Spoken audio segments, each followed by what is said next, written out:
what the website will do is explain to you the history of how we vote right now in Lowell, why there's going to be a change, what the potential changes are, and what the timeline is for those changes. And so this is change that's being proposed, and that will be on the ballot come November of this year, is really the result of some litigation that was filed by a group of plaintiffs almost a little over 2 years ago.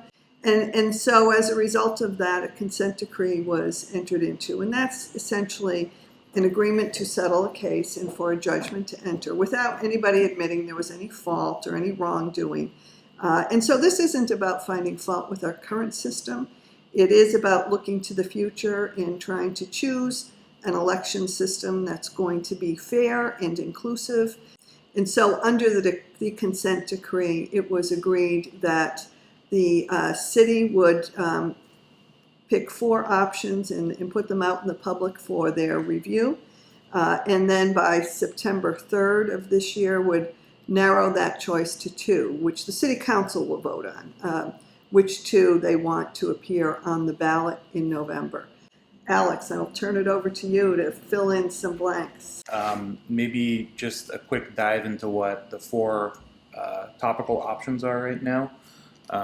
First option being 9 districts. So there are 9 city council seats right now, so the city would be divided up into 9 districts, and representation would be elected from within each district. Option 2 is a hybrid system with some district and some at large. There are some sub-options here, and so that's, you can explore that through the website. The third is a 3-district system, so the city would be drawn into 3 districts, and then a number of councilors or committee members would be elected from each of those larger districts.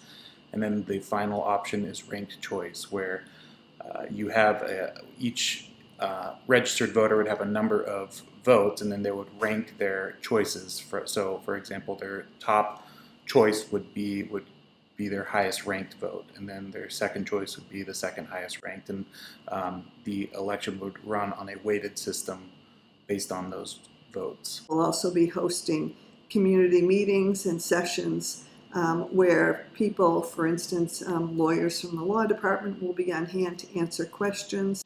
We have started the process of commissioning translations, and the translations will be into the language of Spanish, Khmer, and Portuguese, as was requested at the City Council.